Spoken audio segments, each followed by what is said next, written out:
Joined as always by Clinton Boring. My name is Ryan Satkovic. We are continuing our spring previews going through the Big Ten this evening. Tonight we are talking the Washington Huskies, and we are once again pleased to welcome back to the show Roman Tomashoff from the Locked On Huskies podcast. Mr. Roman, sir, thank you once again for joining us. It's good to see you again, sir. How are you doing tonight? Gentlemen, I'm doing great. Thank you so much for having me. It's always a pleasure to come on here and talk some Husky football. I'm getting ready for our spring game, which is going to be tomorrow night. So it's nice to just kind of do this as a true wrap up of everything spring football except the game. So I'm excited to be here. Yeah, the timing worked out well for that. That's nice. I feel like this spring was a little weird with the later start to the season. We had some teams were starting the end of February, early March, mid March, and now we have Washington here. It's weird because Michigan has their commencement this weekend, so I'm bracing to not drive anywhere near Ann Arbor because it's going to be a madhouse. Clinton, what do you think of my setup? How we looking here? It looks pretty sick, man. Looks pretty sick. Who's number 2 in your background there? It's J.K. Dobbins. Okay, good man. Look That's at you. that's Sam's corner. She gets Okay. the Ohio State jersey and 2 Ohio State pictures, and that's the bullshit corner of the basement. Everything I else is my zone. I can't believe you'd let Ohio State hang up since they beat your team in the national championship, Ryan. I mean, it's fine. She's got it's like a green print of the Columbus Dispatch the night they won the 02 title and the night they won the 14 title, Nice. and the 25 title is never going to make it down here. So it's like it never happened. I just respect how comfy you look down there. Like you are just full lounged out. You look like you're having the best time. Honestly, Clinton, I might make this a full-time move, man. I got the smaller laptop now, so it's not cumbersome to try to move this whole setup over to the couch here. But we the NHL decided to not fuck me tonight for the first time, and Vegas actually started a game before 10:30 local time. So we got the Knights in the Wild on in the background. I will do my best to not scream if Vegas scores or gives up a goal, but So we good know where time. you'll be on our Thursday Pick'em show night and our Saturday night live reaction shows this year. You'll be on the couch with a microphone. Dude, honestly, no lie. I might do it now that we got the portable mic here. I mean, it's kind of annoying trying to hold it and then set it down because then it'll get I'll just be good about muting it so we don't get kind of the background interference. Yeah, this thing rubbing against my hoodie here. But yeah, man, this is good. I like this. I act like I'm looking at you, but I'm not actually looking at you. Well, guys, if you have decided to join us live tonight with Mr. Roman as we break down some spring Washington football, you can find us on YouTube at ITP CFB. Make sure you hit like and subscribe to help us grow the show. Again, you can find us on Twitter and Instagram at ITP CFB. And if you can't ever make us on our live show nights, you can catch us next morning in your preferred podcast platform. We are everywhere. Just search Inside the Pylon, Midwest College Football Podcast. All right, Ryan, back to you. I am very excited for this show tonight, Roman. So what a year it was last year for Washington. I think we all had, I would say, appropriate expectations, at least on this show for Washington, given what they had to rebuild after the 2023 national championship season.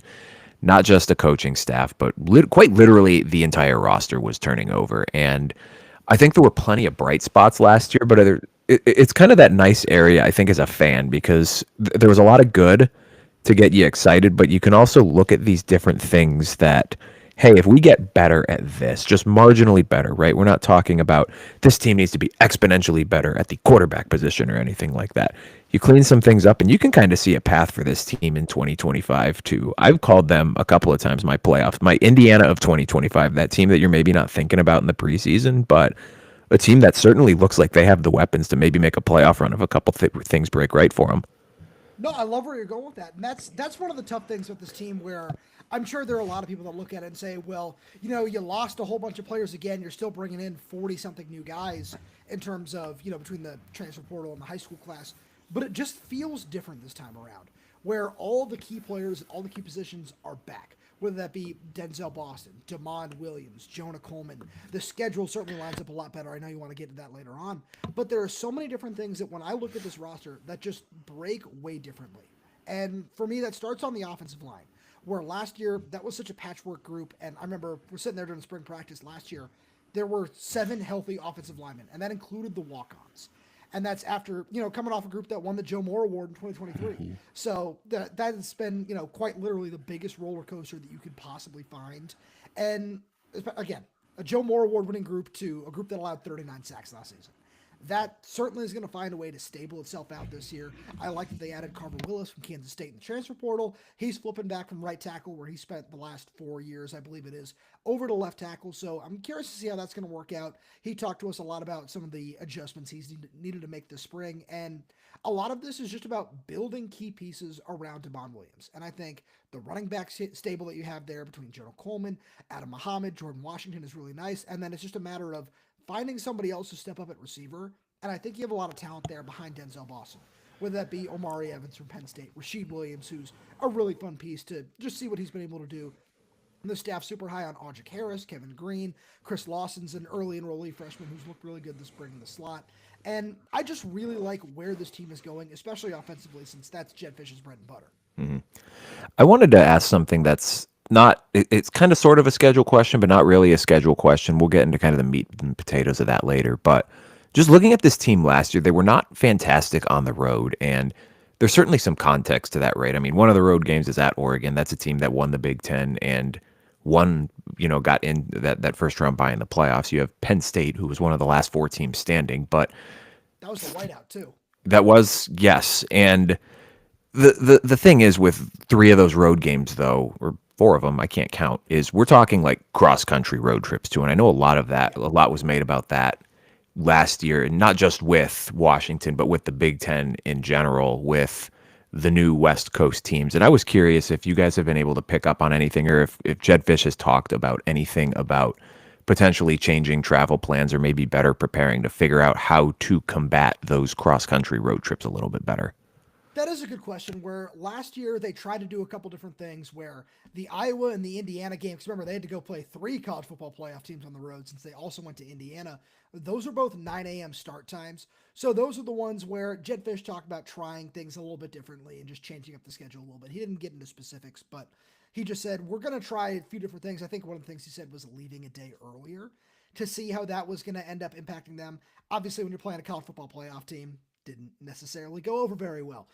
But on top of all that, I don't think that was necessarily the biggest thing, where I look at the Rutgers game that they played on a short week on a Friday night, and they outgained Rutgers by like 200 something yards. Mm-hmm. And they lost that game because of struggles on special teams, inability to convert in the red zone, and a really stupid penalty that was a 10-point swing between a blocked field goal that turned into a touchdown on the next play. Mm-hmm. Where if you're able to clean up little things like that moving forward, and there are a couple of things where you look at, I believe it was the first 7 or 8 games, Washington outgained their opponents. Not that matters at the end of the day, but it just shows that things are working, whether that be the offense, the scheme, whatever it might be. And I look at that and I say, moving forward, some of these close games, they went 1-3 in 1 possession games last year. Those are things that will even out, and maybe, the tables will turn a little bit, because I believe ESPN's metric for luckiest teams in college football, they were one of the 5 unluckiest teams last season. And just with the way the ball will bounce a little bit differently, I think that some of those cross-country road trips certainly didn't help, and you also don't have to make nearly as many of those this year. Mm-hmm.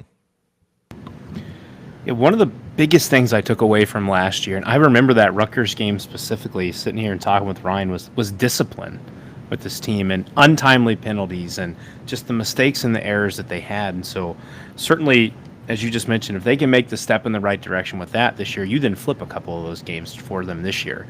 But one big thing I noticed on the offense last year is yardage might have been there, but points per game, 23.4 points per game. That was 104th best in the country. They were held to 21 points or under in 5 of their Big Ten games, 6 games in total because they were held under 21 against Washington State. You look at the pass game, they were 266 a game in 2024. I was kind of wondering, can they push it this year to 300 or more with the addition of Damon Williams Jr. now being the starter? Do we see more mobility coming from Damon Williams Jr.? I guess the question I'm getting at, what do we expect from Damon in this offense in 2025?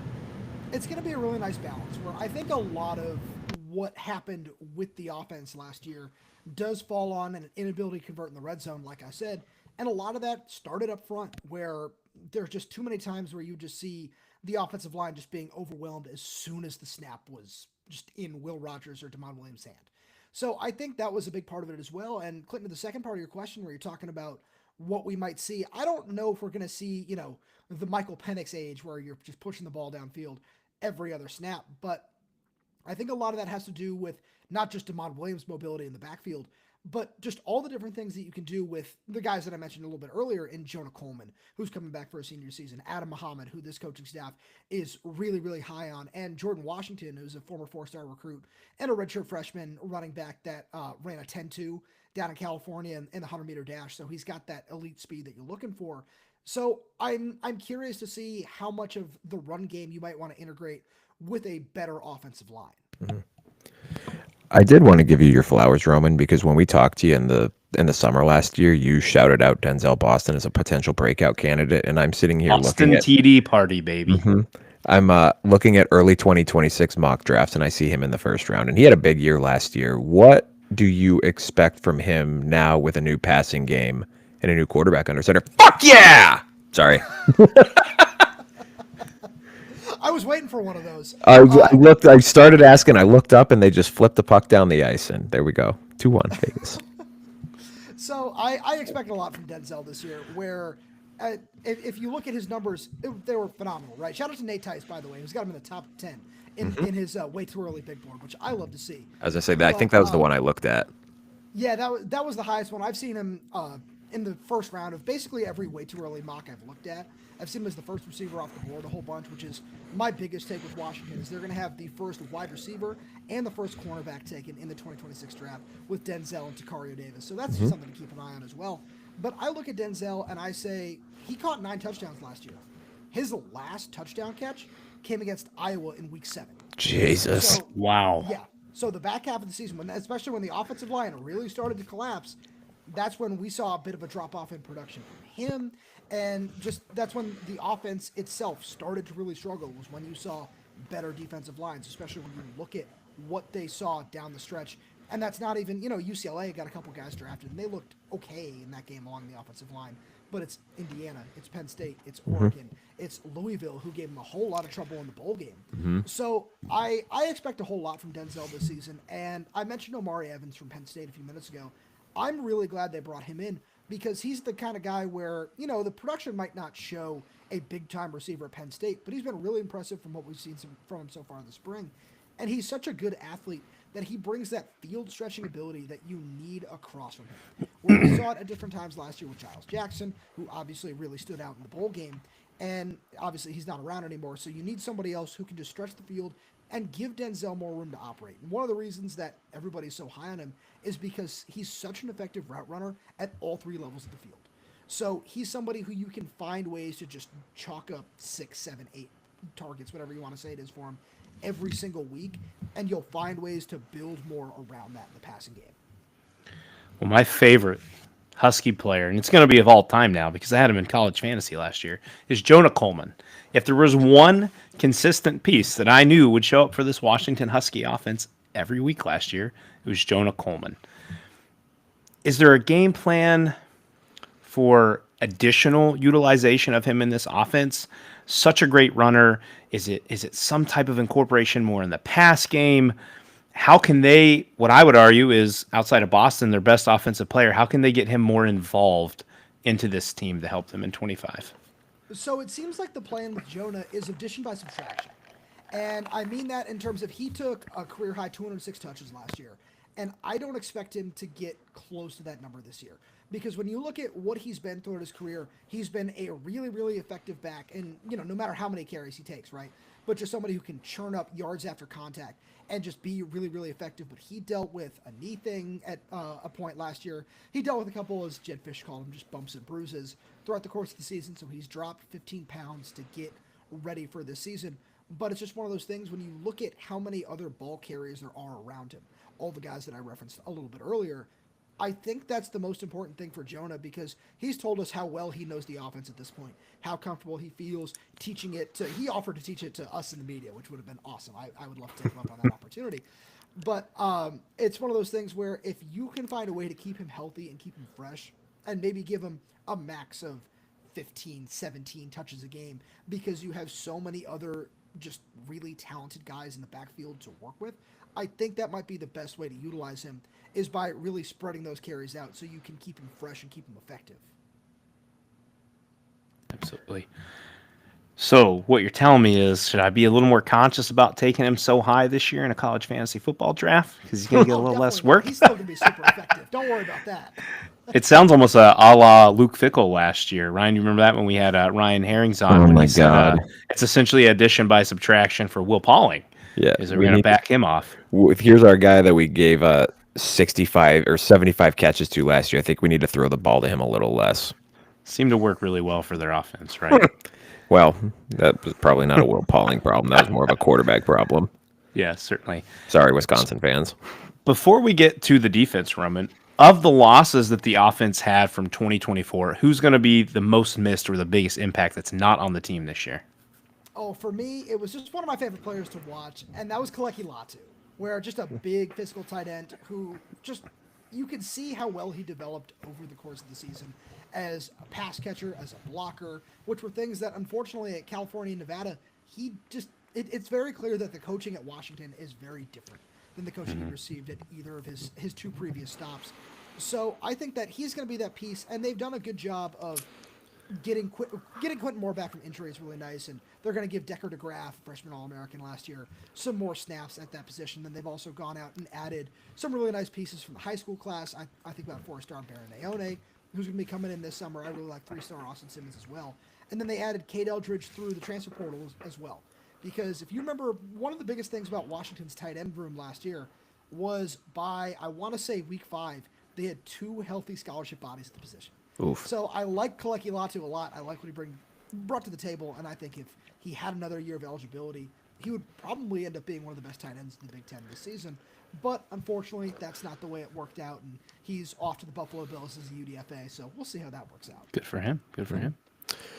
I'll let Clinton eventually ask you about the rush defense that will definitely need to improve this year, but I wanted to start talking about the pass defense because you already mentioned Dakario Davis, bringing him over from Arizona. He hung back for a year after Jedd Fisch left, but now he's reuniting with former secondary mate Ephesians Prysock in the secondary, and this defense is returning a fair amount in that kind of back four, and I think it's going to be an important aspect to have when you look at some of the teams that you're facing this year. Starting Big Ten play against Ohio State, and we know what they can do as a passing attack. You have the freshman wonderkin Michigan on this schedule, Luke Altmaier and Illinois' passing attack on this schedule. You got the Nico game against UCLA in the Rose Bowl. You have an Oregon team that always likes to pass the ball. So having 2 potential lockdown corners in this defense, that can't be a bad thing, right? Oh, absolutely not. And that's one of the things about bringing in Ryan Walters to be the defensive coordinator is he loves finding ways to put these big, long, physical press man coverage corners on islands and just let them do what they do best. And that's something where we saw that a lot last year with Steve Belichick's defense as well, where they did a good job just creating advantageous matchups on the outside, where this was a top 5 passing defense for the majority of the regular season. So I like what you're doing when returning Ephesians Prysock and not necessarily asking him to be a number 1, because you went out and got, in my opinion, the best cornerback in the country. So that's a really nice add. And then I think about what you're going to see in the nickel as well with Rashawn Clark, a former 4-star recruit and redshirt freshman who is just absolutely run away with the starting job in the nickel this spring. He's had 7 interceptions through their 13 open practices. So he's been really, really impressive in that regard. And I just really like everything that Ryan Walters brings to the table in terms of how he's able to just scheme up good secondary play, because we've seen it in the Big Ten before, and I think that that's going to continue. I mean, think back to I'm blanking on his last name, Devin Witherspoon, right? Not Weatherspoon. It was Wither or Weatherspoon, but what he did with him and turned him into a top-level pick for the NFL. And, hey, if you guys get in a pinch on offense, Ryan Walters did call some plays last year on offense for Purdue. I don't know how well you would grade that, but he's there if you need him. Will ever let a single person call a play? I don't blame him. After seeing, actually, Ryan, I believe when we were at the Oregon game, he was already calling plays by that point. Oh my God, he almost got poor Ryan Brown killed in that game. My God. Yes, yeah. So Roman, we took our first ever ITP travel game last year to West Lafayette to see the Ducks. We thought a unique opportunity to see a team who would most likely be, and we were correct, competing for the Big Ten. And I don't know what I could describe Purdue's offense. Dysfunctional just didn't seem to have it because they moved the ball on Oregon, but then as soon as they'd cross the 50, they'd shit their pants and then give the ball back to them, and Oregon would score. And then here we were in the freezing cold watching Purdue get smacked. I don't think it was that cold. It got kind of warm that day. It was actually a pretty pleasant maybe day. I was cold, Ryan, because I had shorts on and you had jeans on. That's fair. And I got a little cold. It did get chilly at night. That's fair. That's fair. So the biggest thing Ryan had already mentioned is defensive improvement against the run. And if there's anything I talk about on our show constantly, it is the trenches. I love defensive line play. Washington allowed 161.8 yards per game on the run in 2024. 266 against Penn State, 220 against Iowa, 188 against Indiana, and 222 against Oregon. So those 4 games alone there drove that number substantially up. Going to Penn State was tough. It's the travel. Going to Iowa was tough. It was the travel. I believe you guys were at Indiana too, right? That's right. So that was another East Coast travel trip there, and we've kind of already hit that piece there. So what did Washington do in this offseason to improve this for 2025? Add 6 players through the transfer portal to the front 7. There you And go. I will say one thing where I don't even want to say that it's nitpicking because it still would have been brutal when you just see how they were out physical on a lot of those trips. But you saw the run defense really take a dive last season when defensive tackle Javon Parker tore his Achilles in the Rutgers game, where that really looked like his coming out party. I know he got like a 93, 94 grade from PFF for that particular game, and that was just kind of the game that Washington fans were waiting for from him. Where he is super exciting to see. I'm really hopeful to see if he'll get back this fall because, again, torn Achilles, so that takes a little bit of time. But in his stead, Washington has gone out and they've added 3 linebackers. They added X-Ray Alexander from Central Florida. They added Jacob Manu from Arizona, who's coming off an ACL tear of his own. And they also added Buda Alukta from Washington State. So you go and you shore up the linebacker spot after you see Carson Bruner and Alfonso Tuputalo leave and Kamori House transfer to North Carolina. And then you also go and you add 3 defensive linemen. You had a big physical nose tackle from Utah, and I will always take any Utah defensive lineman. Oh, yeah. Ontario Thompson, a former Iowa product who spent a year at Western Michigan, and is now back in the Big Ten, a really big, powerful athlete who I think is going to work really well in Ryan Walter's scheme where it features a lot of 5-man fronts. So seeing him get one-on-one opportunities against the guard, I think is going to work out really, really well for him. And then you also had Taitai Uyunglele from Arizona, a big, versatile defensive lineman. He's listed at 6'4", 280.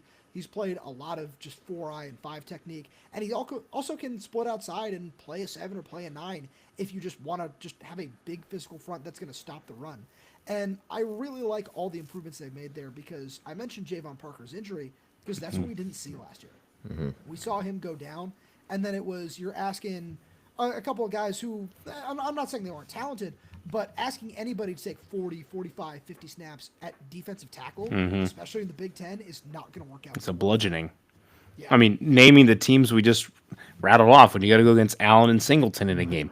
Caleb freaking Johnson, who's now a Pittsburgh Steeler. And then, Allen and Singleton will be most likely 2nd-round picks last year. Hard to see backs always breaking into the 1st round there. But the amount of running back talent that was in the Big Ten last year that they then had to go against. I got excited, though, when I saw Pep on there. He is 350 pounds of man in the middle of that defense. I cannot wait to see him line up and see how he stuffs the run. And the other thing you got me excited about, I didn't try to pronounce this young man's name, but did you say it's X-Ray? X-Ray. X-Ray. I was like, damn, if that is X-Ray, that is the most gnarly on-name team. I don't know if anything will ever top the OU Bobcats offensive lineman Parker Titsworth. That is a pretty gnarly last name. But I'm a big Kobe Buffalo meat guy myself. Fantastic name. Yep. the names that come out every year when these rosters appear in like, what do they do? The all-name team in like July or August. It is well worth the time to read down the list. So we kind of touched on each of the position groups. I'm going to throw the same question defensively that I did offensively. Of the losses on defense, who's the most impactful loss from last year to this team? Oh, that's a really good question. Where there are a bunch of answers you could choose from. By the way, Cole, another big 350-pounder is Logan Sagapolu, who was on the team last year, but he was in his first year playing after converting over from the offensive line. Okay. So I think he might be able to take a big step forward. There we go. And there have been a couple of times at spring practice where I just hear the coaches yell heavy. And then I don't feel like I'm giving away a state secret here, because you'll see both of those guys trot onto the field. And it's, that's 700 pounds of men. Yeah, you can just kind of feel the earth shaking under your feet. Well, I think the meme that's been going around is, who would you take to fight this gorilla that's been captivating the internet? Just give me those 350-pound dudes, and let's go to work. I'll just stand behind them as they battle the gorilla. You need some kind of just defense in front of you, right? Yeah. No, so that's a really good question. And there are a bunch of answers that I could go with, where losing an all Big Ten honorable mention in Thaddeus Dixon to North Carolina is a tough blow. But it's also somewhat negated by not only Rashawn Clark's play this spring, but just getting Takario Davis. Like, I feel like that speaks for itself. And then Kamori House as well, where he played really well, was I can't remember. I think he was an honorable mention freshman All-American last year, where he played really well, looked good at linebacker, but there were also questions about his size and how much weight he was going to be able to put on to play in the Big Ten. So I think the best answer is Carson Bruner, because this is just somebody who is just such a stalwart of the program for 5 years, and his dad played for the national championship team in 1991. He was a captain, just always somebody who was around the program, and just such a great leader for this defense that stayed through 3 coaching changes and just did so much to help the program, that losing a guy like that, you always say irreplaceable, right? Where just it feels like it almost gets overused, but everything that he brought, especially off the field, he was a super talented player, one of 2 linebackers in the Big Ten to go over 100 tackles and have 3 interceptions, the other being Jay Higgins. It's not even just that. It's what he brought as a leader and as a culture setter to this team was just so important. Absolutely. So, kind of going now to big picture schedule wise, obviously the Apple Cup non-conference is always tough game, rivalry game. You got to throw the records out, yada, yada, yada. But prior to that, UC Davis, Colorado State, you're looking at those 2 should be good, easy wins to start the season, get things worked out, and whatever you are able to self-scout through those 2 games, you have that bye week before the Apple Cup as well to kind of work through things. But opening Big Ten play against Ohio State, certainly tough. The good news is the 2 toughest games you play in this, well, really the 3 toughest games, honestly, you play in the season, throwing Illinois in there, are all at home. The road trips are, I would probably classify these as more manageable this year than last year. I don't like necessarily that you have at Maryland the weekend after Ohio State, and then you're also at Michigan before you get a bye week again. But then at Wisconsin as well, at UCLA, not exactly, a very good road schedule for Washington fans to get out and experience some pretty cool stadiums, pretty cool college environments. But from a team's perspective, not exactly the toughest road slate this year. I'm sure Michigan is going to start like 8-0 and make me eat my words on that. But when you look at the schedule here, Roman, any tricky spots or any areas on the schedule that kind of stand out to you outside of kind of the obvious ones with the big ranked teams here? Yeah, I think it's the Michigan and the Wisconsin trips, where I look at those, and it's just one of those things where you mentioned a little bit earlier, where you saw how much this team struggled on the road last season. They went between road games and neutral sites. They went 0-7 away from Husky Stadium. So that's something where it's crazy to be sitting here in May and saying Jedd Fisch is still looking for his first road win with the Washington Huskies. But that's one of those things where going into those environments, we saw how tough it was for Oregon to go into Wisconsin, no matter how just middle of the road. Since we're just taking shots at Wisconsin, I guess Right. how middle of the road that team might be this season. So I look at going to Michigan, where I'm not sold on what they're doing over there. Just yet, Yeah, same. But playing in that environment's not going to be easy. Wait, you mean paying $12 million to a freshman quarterback's not a good idea? You're not sold on that yet? Right? I'm known for my hot takes. So. Well, the one thing that'll be nice is Washington State no longer has John Mateer, so he is off to Oklahoma, who seems to be building something, as Brent Venables needs to make something happen in the SEC this year. The biggest thing I take away is my anniversary is September 29th, so Washington, do not f that up when Ohio State comes out to Seattle and somehow beat them, because I will be pissed the entire weekend. Apparently September 27th, from what I heard on the Solid Verbal today, is quite the early season slate. Yeah, Clinton, you know what's going on at the Big House that weekend? Do I want to know? You got a Zach Bryan concert. No. Well, I'm not going. I don't like I'm Zach Bryan. surprised they wouldn't have like who was it? The Killers play Mr. Brightside for I him. think John Mayer's opening for him. What does John Mayer have to do with that?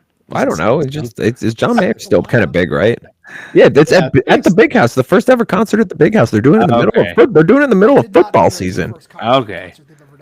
I didn't either. I was like, surely someone who had to have done it, but I can't even imagine being a performer and performing in front of that kind of crowd. That would be insane.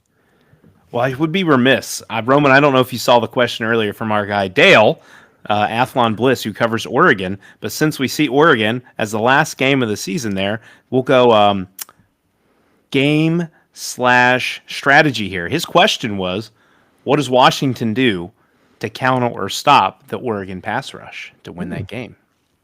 Well, they've invested in the transfer portal, which is a nice thing. To get in all Big 12 honorable mention at one tackle spot. It looks like it'll end up being left, like I said a little earlier. But this offensive line is not going to look like it did last year. It's also nice when Oregon doesn't, bring in already developed defensive tackles and then try to claim them in the NFL as their own products. And I say that as a Patriots fan because Christian Gonzalez was developed at Colorado, not at Oregon. For anybody out there who might be wondering, this is just what they do. I'm going to clip this just so you know. Please do. I insist. But it's one of those things where I look at what Washington has done up front, and I think I'm one of the people this year, and I know it's crazy as I sit here with a giant W behind my head, but I'm not completely sold on Oregon this season. Okay. I look at everything that they lost in terms of the transfer portal, and not even just that, just the NFL draft, where losing Jordan Birch, Derek Harmon, and Jamari Caldwell up front, Tyler Uyunglele is a good player. Don't get any of that twisted. But outside of that, I feel like this is going to be a year for them where they have more questions to answer than people think. So I look at that game on November 30th, and I think it's going to be a really fun rivalry. But I think that Washington, with what they've done throughout the offseason, they've got a couple of true freshmen that just certainly look the part along the offensive line. I'm talking about Jack Schaefer, John Mills, and Champ Talilia. If two of those guys don't redshirt this season, I wouldn't be surprised. And it all just kind of plays into Washington has made the necessary investment in the trenches, especially on the offensive line, to counter not just Oregon, because I know Oregon fans have this thought that it's always about them, the Ohio States and the Michigans, where it's they got a taste of going to Iowa and getting punched in the mouth last year. They saw what that was like, and they said, this is what we need in order to make sure that doesn't happen again. So I'm really excited to see what that's going to look like going forward. Absolutely. No, that's a good point too, because it's one of those things you kind of don't know what you're getting into until you experience it. And as probably tough of a pill as it was to swallow to follow up a national runner-up season with a 6-6 regular season, coming into a new conference with an entirely new team, a new coaching staff, it's a rebuilding year, and it's the year to kind of take your lumps. And you got your quarterback some experience as the season went along, so that's not something that you have to worry about this year, breaking in a new starting quarterback. And I think Washington's going to be better for that experience that they got last year. But kind of speaking of, I don't know how we're classifying Oregon with this, since Dante Moore was technically a transfer, even though he was kind of ass at UCLA and then had a chance to sit on the bench and develop at Oregon last year. But I think it's pretty cool that when you look at some of these bigger programs, and I mean, there's certainly some exceptions, but by and large, like your top 25 teams or your top 10 teams, it seems like everyone's going with a homegrown guy, or most teams are going with a homegrown guy this year. So that's a nice little throwback to the pre-transfer portal days that we can kind of get excited about a little bit, as we old people reminiscing about back in my day, you didn't take a transfer quarterback. You had to sit it out and wait it 3 years, right? Freshmen can start with their seniors, as people like to say. When I say, right. This freshman looks like he's going to play a lot this year. Yeah, right. Absolutely. Hey, the most popular guy is the backup quarterback, right? Always.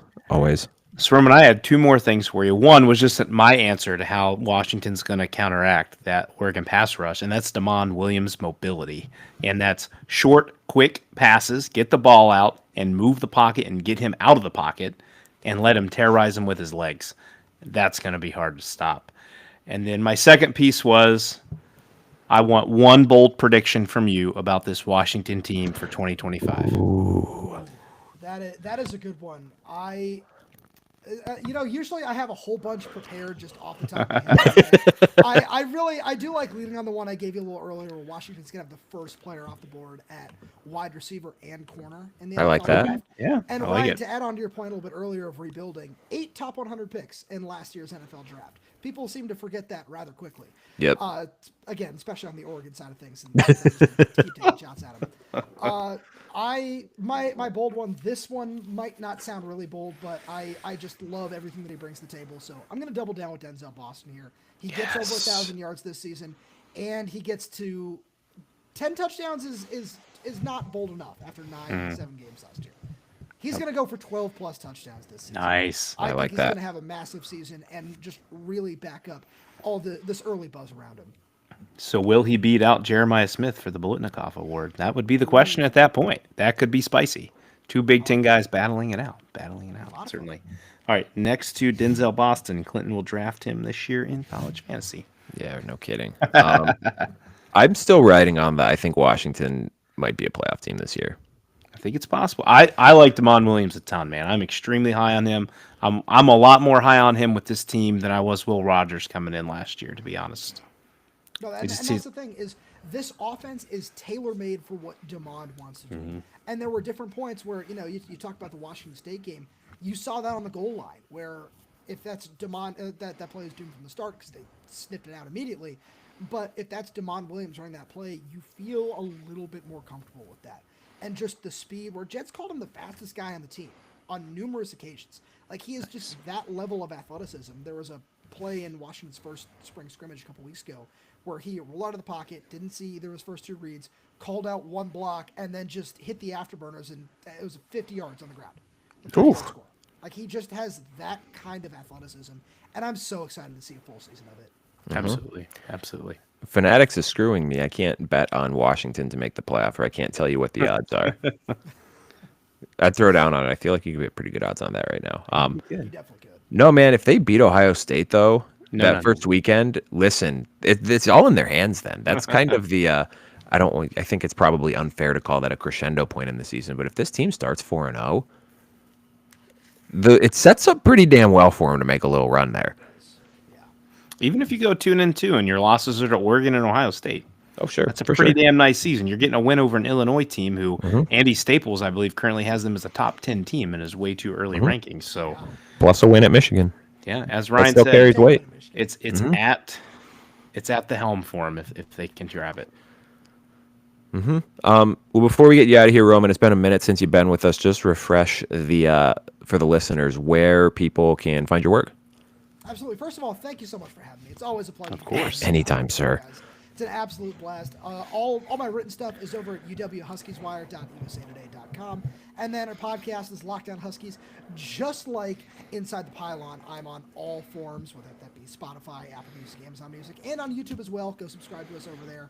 It's a blast. We're updating it every single day. Recruiting, transfer portal, spring practice, fall practice, basketball, every once in a while. I know that's not the point of this show, but we do it every once in a while.